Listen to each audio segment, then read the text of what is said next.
বিসমিল্লাহির রহমানির রহিম। আসসালামু আলাইকুম ওয়া রাহমাতুল্লাহি ওয়া বারাকাতুহু। আমার নাম পুত্রী শাহ জুয়াইনি বিনতি মাঘাত আহমদ শরিমান। আমার দক্ষতার ক্ষেত্র লজিস্টিক্স, গোলাবারুদ এবং বিস্ফোরক সামগ্রী। একজন নারী হিসেবে আমি কাজ করছি এমন এক ক্ষেত্রে যা মূলত পুরুষ প্রধান। লিঙ্গ সমতা এখানে একটি বহুল আলোচিত বিষয়। আমার যে চ্যালেঞ্জগুলোর মুখোমুখি হতে হয় তার একটি হলো আমার কিছু নারী সহকর্মীর মতো সমান সুযোগ না পাওয়া।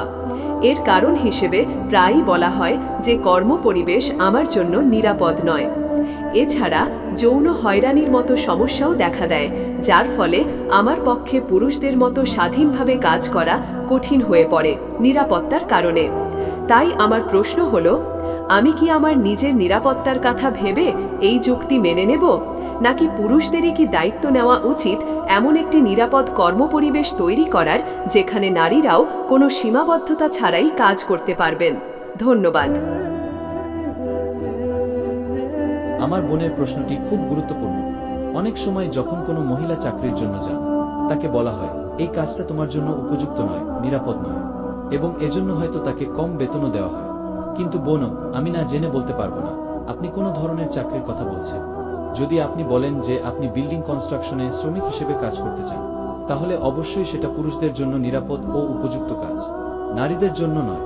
কিন্তু যদি এমন কোনো কাজ হয় যা নারী পুরুষ উভয়ের জন্য সমান উপযুক্ত, যেমন প্রশাসনিক কাজ, অফিসের কাজ, তাহলে সেখানে সমস্যা নেই, যতক্ষণ পর্যন্ত ইসলামিক বিধান মানা হয়।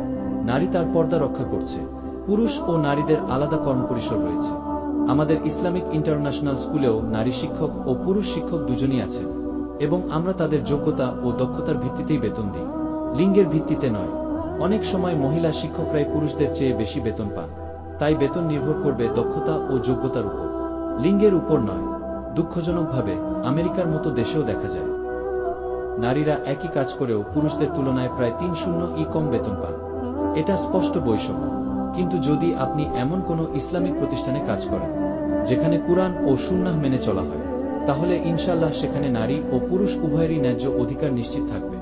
আমি আশা করি এতে আপনার প্রশ্নের উত্তর পেয়েছেন।